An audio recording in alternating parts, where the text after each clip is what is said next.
हाय mystery रेखा। आज मैं एक हॉरर एक्शन फिल्म के बारे में बताने जा रहा हूँ जिसका नाम है दी ममी। टॉम क्रूज की वो फिल्म जो अच्छी नहीं है। आगे स्पॉइलर हैं। ध्यान रखें कि फिल्म 1127 ईस्वी में शुरू होती है, जब अंग्रेजी क्रूसेडर शूरवीरों का एक समूह एक विशाल रेड को पकड़ लेता है। प्राचीन मिस्र से रूबी को वे अपने ही लोगों में से एक के मकबरे में दफनाते हैं, उम्मीद करते हैं कि कोई इसे नहीं ढूंढ पाएगा। फिर दृश्य वर्तमान लंदन में स्थानांतरित हो जाता है, जहां एक निर्माण दल एक ही स्थान पर कई शूरवीरों की कब्रों को खोजता है। चैकल के हेनरी चैकल नामक एक वैज्ञानिक और प्रसिद्धि को छिपाएं। याद रखें कि यह फिल्म एक सिनेमाई ब्रह्मांड के जन्म की मृत्यु का जन्म थी। साइट की जांच करती है और संदेह करती है कि मकबरा अमोनेट की कहानी से संबंधित है। वह एक प्राचीन मिस्र की राजकुमारी थी, जिसे उसके अपने लोगों द्वारा जानबूझकर इतिहास से मिटा दिया गया था। प्राचीन मिस्र में वापस जाएं तो हम राजकुमारी अमानेट की कहानी देखते हैं, जो एक फिरौन की इकलौती बेटी थी। उसे एक योद्धा के रूप में प्रशिक्षित किया गया था और उसे अपने पिता के बाद राज्य पर शासन करना था। हालांकि उसकी योजना तब विफल हो गई जब उसके पिता ने दोबारा शादी कर ली और उसका एक और बेटा हुआ, जो तब एक योद्धा था। वारिस बन गया। इसके बावजूद राजकुमारी ने अपनी विरासत छोड़ने से इनकार कर दिया और मिस्र के मृत्यु के देवता से एक समझौता किया। उसने उसे महान शक्ति देने का वादा किया अगर वह उसे मानव शरीर लेने में मदद करे, ताकि वे राजा और रानी के रूप में एक साथ शासन कर सके। फिर उसने उसे एक विशेष उपहार दिया, खंजर को। अपनी आत्मा को भौतिक रूप में स्थानांतरित करने के लिए खंजर को पकड़ने पर अमानेट को असाधारण शक्तियां प्राप्त हुईं। उसका शरीर भी टैटू से ढक गया, उसकी आंखें लाल हो गईं और उसकी पुतलियां दोगुनी हो गईं। फिर उसने अपने पिता के शयन कक्ष में प्रवेश किया और उनकी पत्नी और उनके नवजात बेटे की हत्या कर दी, कोल्ड ब्लड में। बस इसके आगे बढ़ने पर उन्होंने उसे चार आंखें कहा। बाद में अमोनेट ने भगवान के सेट को भौतिक रूप देने के लिए अपने प्रेमी की बलि देने का प्रयास किया, लेकिन इससे पहले कि वह ऐसा कर पाती, कुछ पुजारियों ने हस्तक्षेप किया और उसके प्रेमी को उसके परिवार की हत्या के पापों के लिए मार डाला। अमोनेट की निंदा की गई, उसे जीवित ही मृत घोषित कर दिया जाता है और एक ताबूत में बंद कर दिया जाता है। फिर उसे मेसोपोटामिया में एक कब्र में पारे से भरकर दफना दिया जाता है, ताकि उसकी बुरी आत्मा कभी भी घटनास्थल से भाग न सके। फिर हम वर्तमान युद्धग्रस्त इराक में पहुंचते हैं, जहां हम दो अमेरिकी आतंकवादियों सार्जेंट निक मॉर्टन और कॉर्पोरल क्रिसवेल। आप बता सकते हैं कि निक मरने वाला है क्योंकि उसका अंतिम नाम उतना अच्छा नहीं है। रुको, निक टॉम की भूमिका कौन करता है? ओह, कोई बात नहीं। वे वर्तमान में अपने वरिष्ठ के आदेशों की अवहेलना कर रहे हैं और विद्रोहियों द्वारा अतिक्रमण किए गए एक गांव में गाड़ी चला रहे हैं। यह पता चला है कि निक चाहता है प्राचीन दुनिया से मूल्यवान कलाकृतियों की खोज करें, जिन्हें वे तस्करी कर वापस ला सकते हैं और काले बाजार में बेच सकते हैं। हालांकि क्रिस स्पष्ट रूप से इसके खिलाफ है, क्योंकि यह उन्हें परेशानी में डाल सकता है और यह जगह भी सुरक्षित नहीं है। इसके कुछ समय बाद ही दोनों पर चारों ओर से दुश्मनों द्वारा घात लगाकर हमला किया जाता है। चारों ओर गोलीबारी हो रही है। वे जवाबी कार्रवाई करने की कोशिश करते हैं, लेकिन गोला बारूद खत्म हो रहा है और विद्रोहियों की संख्या बहुत अधिक है और उनके पास कोई अन्य विकल्प नहीं है। निक विद्रोहियों को खत्म करने के लिए हवाई हमले का आदेश देता है, जिसके तुरंत बाद कुछ सैन्य एरी विमान आ जाते हैं और गांव मिसाइलों से नष्ट हो जाता है। ऊपर से प्रक्षेपित किए जाने पर वह तीन लोगों को भी नहीं मार सका। फिर कई विस्फोटकों के फटने से पृथ्वी की ऊपरी परत ढह गई और जमीन में एक छेद हो गया। निक और क्रिस उसमें फंस गए और उन्होंने आश्चर्यजनक रूप से वहां एक विशाल ताबूत पाया, जो वास्तव में ओमिट का मकबरा था। तब से कलाकृति चोरी करने के लिए बहुत भारी है। तो उन्होंने अपने कमांडिंग ऑफिसर कर्नल ग्रीनवे को अपनी खोज के बारे में सूचित किया। कुछ ही देर बाद ग्रीनवे कई सैनिकों के साथ मूल्यवान खोज की जांच करने के लिए आता है। उसके साथ एक ब्रिटिश पुरातत्वविद जेनी हाई भी है, जो निक को देखते ही उसे थप्पड़ मार देती है। यह पता चलता है कि वह एक नकली वस्तु है। कुछ दिन पहले बगदाद में दोनों ने एक रात का संबंध बनाया था। निक ने खुद को टी बैग डैडी नाम दिया था। वहाँ बहुत गर्मी थी, लेकिन जब वह सो रही थी तो उसने इस जगह का उसका नक्शा चुरा लिया और चुपके से निकल गया। इसके बाद निक, क्रिस और जेनी ने अपनी टॉर्च पकड़ी और एरी के अंदर चले गए। एक बार जब वे वहां पहुंचे तो उन्हें एक कब्र मिली, जो स्फिंक्स द्वारा संरक्षित प्रतीत होती है। अजीब बात यह है कि स्फिंक्स बाहर की बजाय अंदर की ओर है और कई जंजीरों ने ताबूत को नीचे दबा रखा है। जेनी ने खोज की और पाया कि उसमें रखी सामग्री लाखों डॉलर की है, पाउंड। जैसे ही वे आगे खोज करते हैं, वे हर जगह बहते हुए बुद्ध को देखते हैं। फिर जेनी ने खुलासा किया कि एक प्राचीन मिस्र की पौराणिक कथा के अनुसार ऐसा माना जाता है कि बुद्ध ऐसी भयानक जगह को देखकर राक्षसों की शक्ति को कमजोर कर देता है। क्रिस डर जाता है और सुझाव देता है कि वे चले जाएं, लेकिन अन्य लोग मना कर देते हैं। इससे वह आदमी चिढ़ जाता है, इसलिए वह उस जंजीर को गोली मारता है जो ताबूत को जगह में पकड़े हुए है, जिससे वह तुरंत ऊपर उठ जाता है।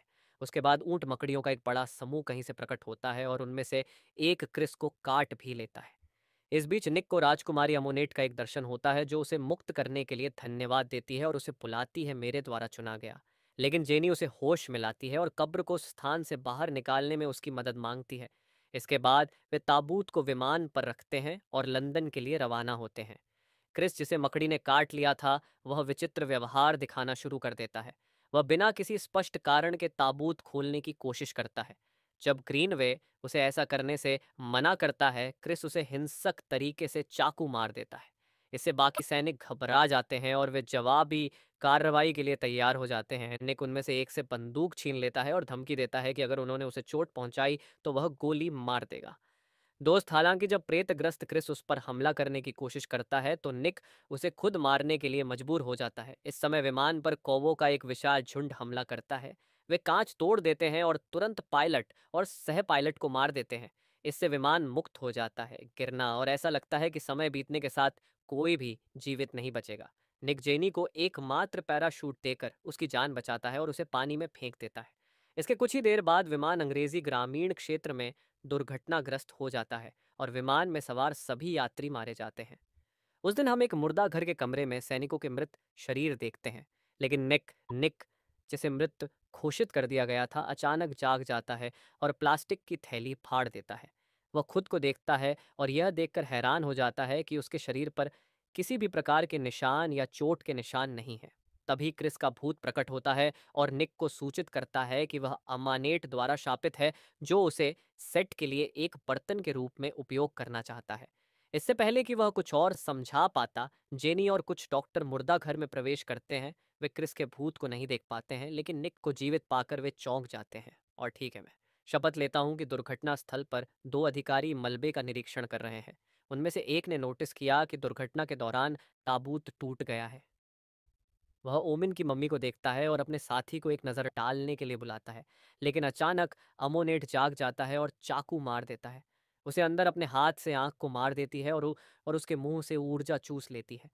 कुछ क्षण बाद दूसरा अधिकारी आता है और अपने साथी की क्षत विक्षत लाश को देखकर भयभीत हो जाता है।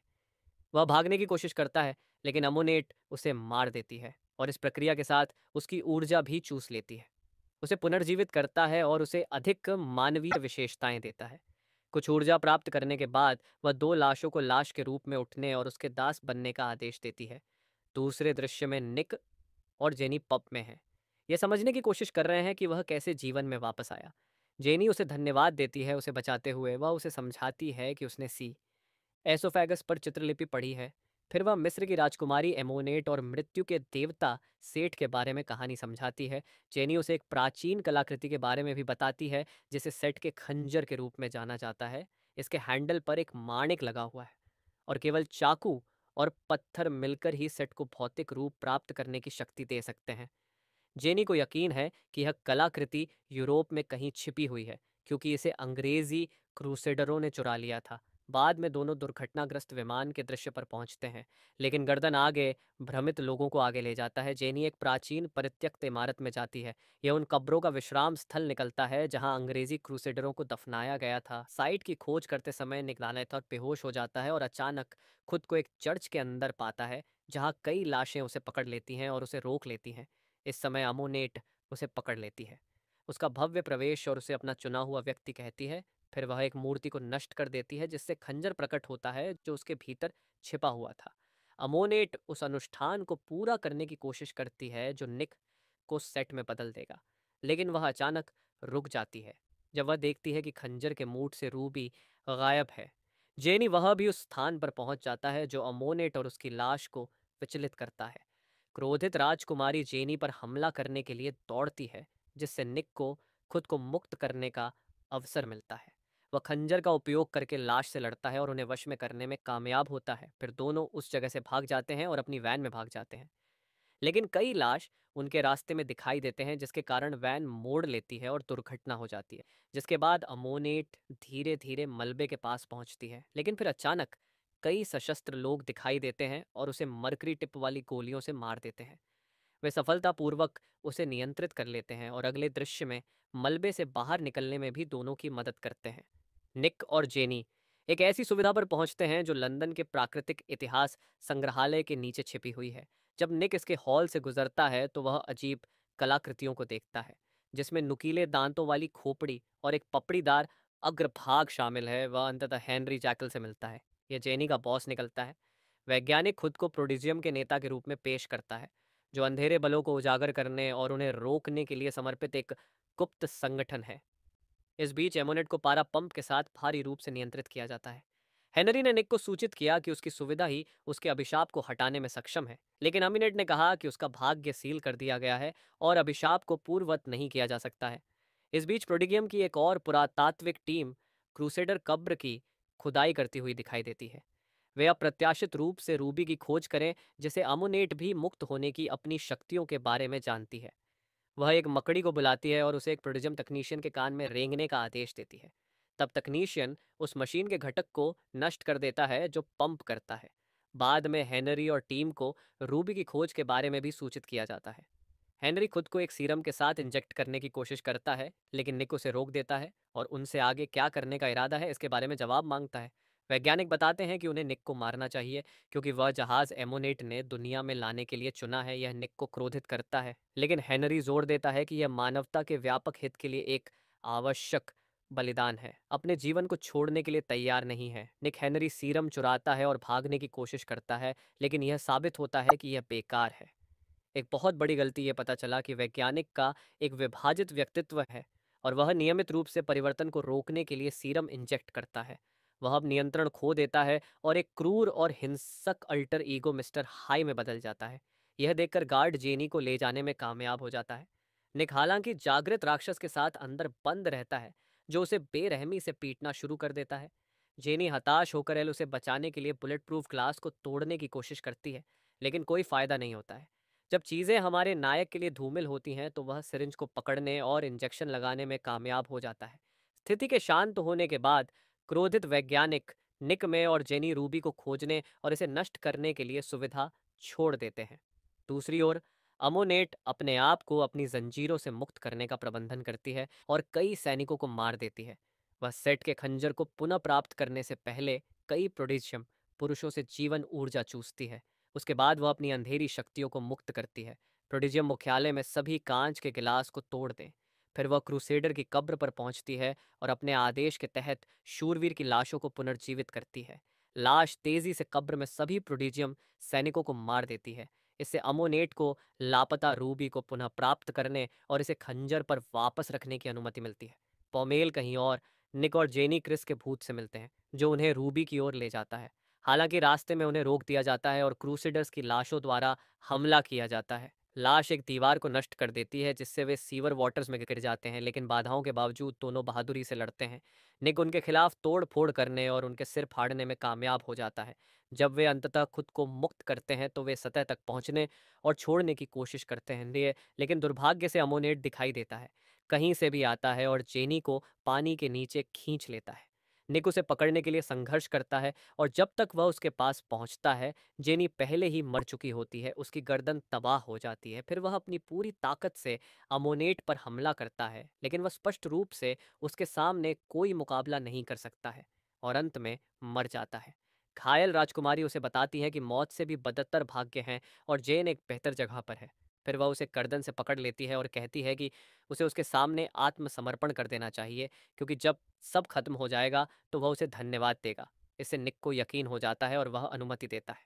खुद को अमोनेट द्वारा चूमा जाना है, लेकिन यह एक चाल है जिसने तुम्हें मुझे चूमने के लिए मजबूर किया, और वह तुरंत उससे खंजर छीन लेता है। फिर वह रूबी को नष्ट करने का फैसला करता है। उम्मीद करता है कि उसकी शक्ति हमेशा के लिए समाप्त हो जाएगी।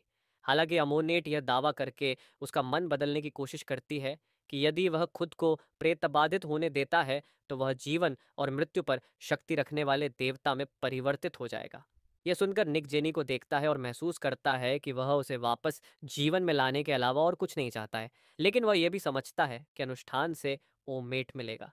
उस पर शक्ति इसलिए थोड़ा विचार करने के बाद वह खुद को चाकू मार लेता है। इसके बजाय दिल में यह परिवर्तन से गुजरने का कारण बनता है और उसकी आंखें पुतलियों के दो सेटों में अलग हो जाती हैं। अमोनेट इस दृश्य को देखकर रोमांचित हो जाती है और निक सावधानी से उसके पास जाता है। उसे लगता है कि वह उसे चूमने वाला है, लेकिन उसे यह नहीं पता कि टॉम क्रूज अपनी फिल्मों में कभी भी महिलाओं को नहीं चूमते हैं। और निक अपनी नई महाशक्तियों के साथ उस पर हमला करना शुरू कर देता है। इसके बजाय वह आसानी से राजकुमारी पर काबू पा लेता है, उसे नीचे दबा देता है और उसकी जीवन ऊर्जा को चूसना शुरू कर देता है। अंत में अमोनेट गिर जाती है और वापस अपने मुरझाए हुए मम्मी रूप में लौट जाती है। इसके बाद निक अपनी शक्तियों का उपयोग जेनी को पुनर्जीवित करने के लिए करता है, लेकिन जब वह अंततः जीवन में वापस आता है वह कहीं नहीं दिखता है। उसे उलझन में छोड़कर थोड़ी खोज के बाद वह अंततः छाया में छिपने वाले निक को नोटिस करती है। वह जेनी द्वारा कई बार बुलाने के बाद भी अपना चेहरा दिखाने से इनकार कर रहा है। इससे उसे एहसास होता है कि उसने खुद को बलिदान कर दिया। उसकी आंखों में आंसू के साथ उसकी जान बचाओ जेनी उससे रहने के लिए विनती करती है, लेकिन निक उसे अलविदा कहता है और चला जाता है, क्योंकि वह जानता है कि वह अब इंसान नहीं है। फिर दृश्य कुछ दिनों बाद में कट जाता है, जहां हम हेनरी और जेनी को मम्मीकृत शरीर के रूप में देखते हैं। अमोनेट को सील कर दिया गया है। ताबूत ताबूत को पारे से भर दिया जाता है ताकि राजकुमारी फिर से भाग न सके, जब तक कि भविष्य में और अधिक लालची मूर्ख उसे फिर से न पाले।